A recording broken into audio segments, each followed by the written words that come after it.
with this much straightaway and this much action happening in front of him, you never know. He might be able to back off just a bit, wait to see how it works in front of him, and get underneath everybody. So we'll find out. Renheim, of course, has had the horsepower all year long, Mike. Setting things up. About to go to starters' hands once again, discussing a few things to make sure we know who needs to go to the back row and who doesn't. If you take a peek over your right shoulder, I think our race director, Karl Shabitsky, kind of looking at that start again to see who actually did jump and who did not jump. So that's the delay here. And boy, I see Logan Christian right now talking to some of the officials. Yeah, let's take a look at this ourselves. So you got the Makita sled on your right-hand side of the screen. So, see, I'm going to say... Boy, there were a bunch of them. Yeah, maybe Nick Patton as well that nudged just a bit there. I'm not sure.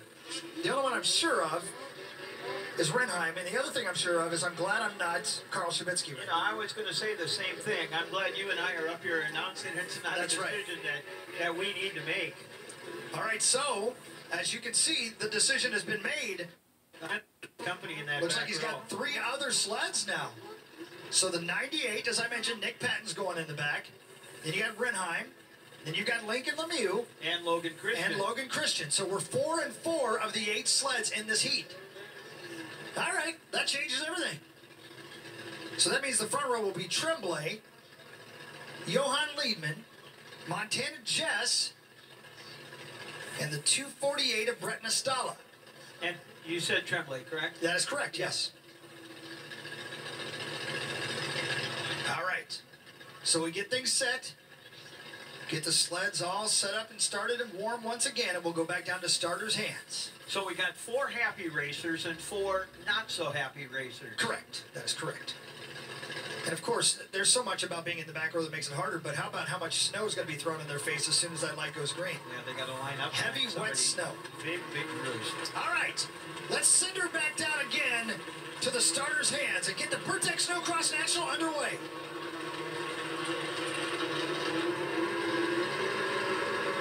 And they're racing at Shakopee. Take and watch and see if anybody from that back row is able to make a move. It doesn't look that way. Like it. That's Liedman out front, I believe. Johan Liedman with the stud boy hole shot. And Renheim, by the way, from that back row. That's Montana Jess. Liedman in that back row got pinched, and he's way in the back with a lot of room to make up. So Montana Jess is your leader with the stud boy hole shot. But look at it, backed up behind him. Tremblay in third. The 248 of Nastala Boggs. Boy, then we've got a 4 abreast. And look at Logan Christian now from the back row sitting in third and reeling around the outside trying to move into second place. Look at this. It's going to be a battle for the lead as they head for the Amsoil finish line to put a lap in the books. It's Montana Jess. It's Tim Tremblay. And here comes Logan Christian to the inside. Oh, a move out. No.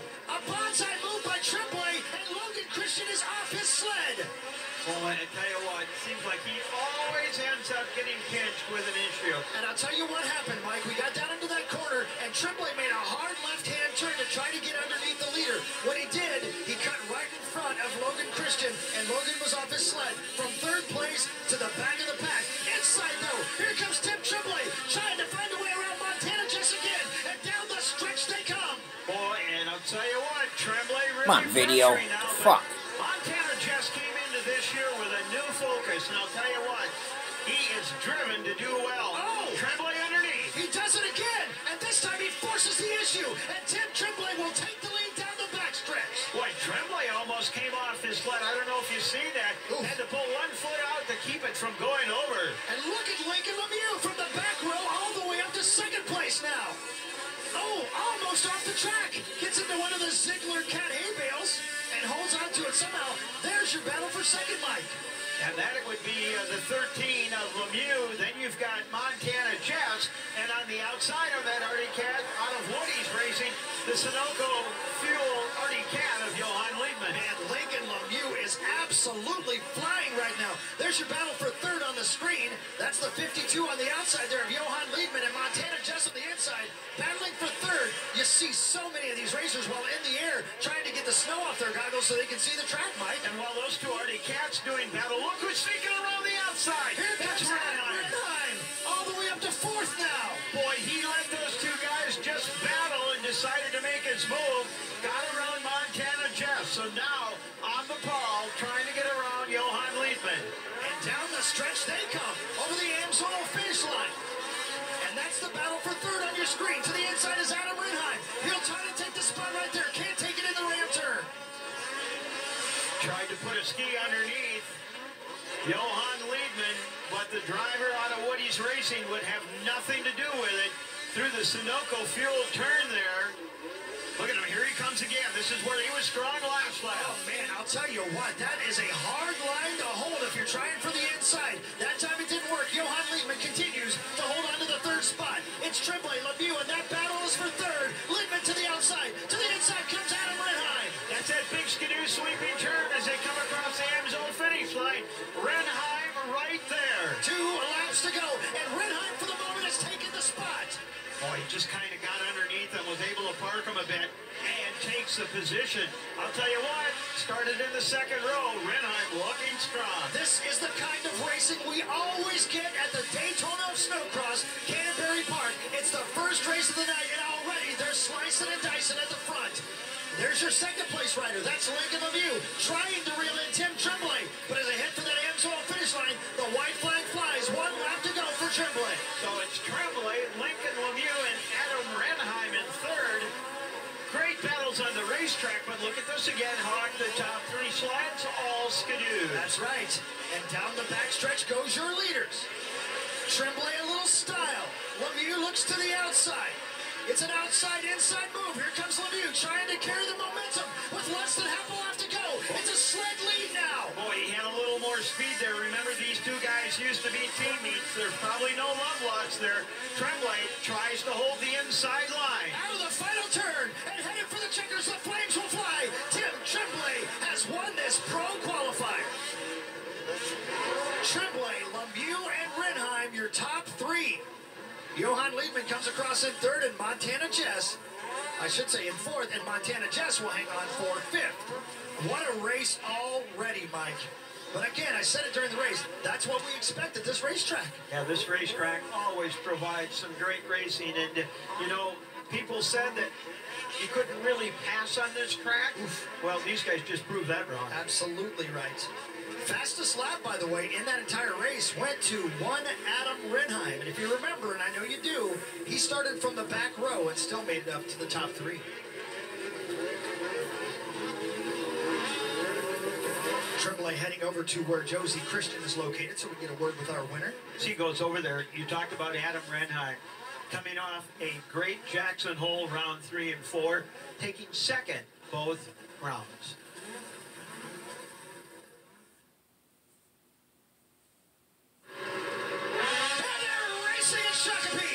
So Montana Jess is your leader with the stud boy hole shot. But look at it, backed up behind him. Look at this. It's going to be a battle for the lead as they head for the Amsoil finish line to put a lap in the books.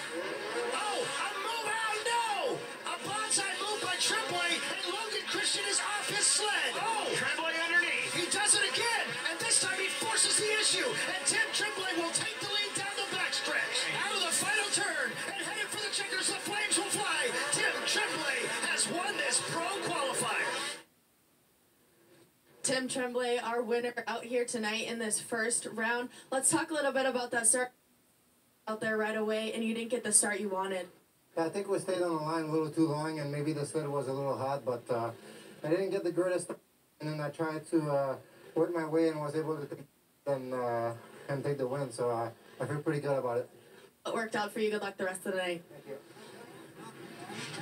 Again, I'll tell you, that's a big win for Tim Tremblay, but there are a couple of people that really impressed me. But the thing that really gives me hope for the rest of the night is how much of a race that was for everybody. You bet, no doubt. Let's see what ends up here. We got Elias Ishold. You got Benheim, Pauline, Cody Camcorn, Todd, Aki Palaya, Travis Muller, and Peter Narsa. That's right, another heat of the pros.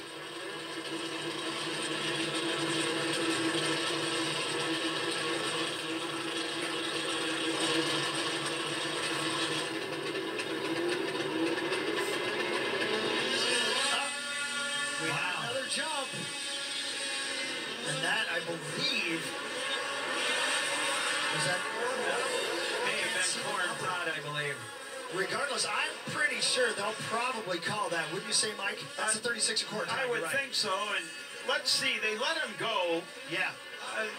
There should probably be a black flag in next time by. That would tell Corentin that he's got to drop back. The stud boy hole shot for now goes to Corentin. We'll see. We'll leave that to the people who make those decisions. Meanwhile, he is out front, and that'll put the 128 right behind him of Aki Pulaya from Princeton, Minnesota. And Aki has been so fast this year, really making a name for himself with these pros. Let's keep an eye now on the flag guy, Hawk, to see if that black flag does come out. It did not. Interesting. So they're saying he hit the line perfectly. Well, leave that up to them. I'll tell you what, like we said, we're happy we're just announcers. Let's watch the lights up on the top side, Hawk, here, and see what happens. Well, it's green. No kidding, yeah. It did turn green, you're right. Boy, I don't know. And the other guy puts his hand up. Who was that? Green the whole time. Was it green the entire time? I'm confused as usual. Meanwhile, back to the race, and Corentin is your leader. And Corentin out of Otsego, New York. A sizable lead at this moment on that 36, Mike. Yeah, racing out of Judnick Motorsports on that Jimmy John's, Amsoil, Polaris. Well, and he needs a good finish here. He's struggled so far this year. Aki Pulaya sitting in second. Ishel, your points leader in third. And look who's on the battle here. Cody Cam's going. Ishel and Cody Cam. Cam going, this is my backyard. I should be up front. You better believe it. And let me tell you, this track has been mean to Cody Cam. And right now he's battling, trying to get that third spot. As we see him head towards the Amsoil finish line, we'll set the field for you. Corentin, Aki Pulaya, Elias Ishel, Cody Cam, Daniel Binham. That's your top five right now. And the racing is hot and heavy. Second, third, fourth, and fifth still up for grabs as Corentin runs away. There you see Cody Cam going through the back part of the racetrack. Interestingly enough, last year on the Friday night race here at Canterbury, Cody Cam and Peter Narsa finished 1-2. Man, I'll tell you what, Elias Ishel tried to get inside the 128 of Aki Pulaya and ran out of racing room. Luckily, Aki Pulaya gave him just enough room to stay on your sled, and they both hold on for it. But Mike, that got hairy real quick. A couple of teammates too. It'll be interesting if that's discussed back in the trailer. Yes. So now here comes Cody Cam, and he looks to the inside of Elias Ishel. Oh! Almost put a ski on his seat. That would have been a big-time love nudge. And they are drag racing down the backstretch. Aki Pulaya, Elias Ishel, and Cody Cam into the turn. Man, these guys are going through that back part of the racetrack, just trucking through there. And look at the tough blocks flying all over the place as Ishel hit one of those. Cody trying to get that Polaris around one of these two Bosch Racing Skidoos. And I'm going to tell you right now, there's no doubt in my mind, Elias Ishel is racing a teammate right now, and he knows it, Mike, because he has been a lot less aggressive than I think he would have been if that wasn't his teammate in front of him. Well, he was right there, had an opportunity to try to get a ski underneath again, and may have backed off. And, you know, when you race like that, though, you talk about Cody, that's giving him some opportunities. Almost three abreast is Cam doing everything he can to try to find a way around these teammates. Oh, Cam scrubbed off a lot of speed there as he had kind of slid it through the corner, but he is all over the back of that Jimmy John's at number 200 Skidoo. And out of the corner they come, and down towards the Amsoil finish line. The white flag is out. The white flag is out with 1 lap to go, ladies and gentlemen. And the battle still raging for first, for second, for third, for fourth, I should say. Look at that, Aki Pulaya on the 128. Continuing to do everything he can to hold off these two guys behind him. But Corentin has lost almost his entire lead. That's your battle for the lead right there, Mike. Boy, here's that big Skidoo sweeping turn. Let's see if one of the Bosch Racing Skidoos have enough in them to try to make a pass. Down the stretch he comes. Corentin heads for the checkers. Corentin will take the win in this Pro Qualifier. Look at that. Corentin, Aki Pulaya, and Elias Ishel. You could throw a cover over him at the end of that race, Mike. Oh, some good racing again. And we said Corentin needed to have a good finish. He did, but, you know, that last lap was not one of his best laps, and that allowed, of course, Aki Pulaya, the big finish driver, and Elias Ishel to make up some ground. They were close to making the pass. I wondered what happened to Cody Cam, and then I looked, and he's not on the racetrack. racetrack at the moment. Something happened to Cody Cam. I believe he's going to turn around, head back the other way, and maybe make a U-ey so he can cross the finish line. I'm not sure what happened there, but we lost Cody Cam at some point as he was running fourth. Off the racetrack he went, and now he makes his way across the checkers.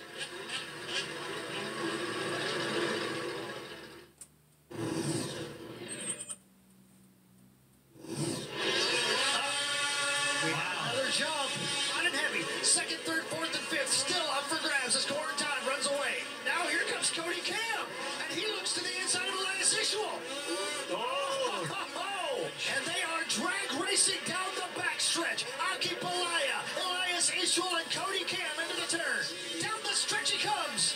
Corentin heads for the checkers. Corentin will take the win in this pro qualifier. Here, and that was quite a race for you, but that whole shot was not a problem for you. You got out, led that whole entire race. Let's talk a little bit about that track. The track, they did an excellent job. You know, they changed it from our first practice, and it's really racy right now, you know. Guys are catching up. We're making passes, block passes, so kudos to them. They did a good job. Well, good luck tonight. It was a great run for him. And, Mike, regardless of the confusion in the booth here about the start, he took the step boy whole shot, just ran away with that thing. They reeled him in a bit at the end, but there's some fast sleds behind Corentin that entire race, and he held them off. That whole field in the pro class looks to be strong tonight. It'll be fun to watch round 2 of qualifying to see who moves on to the final.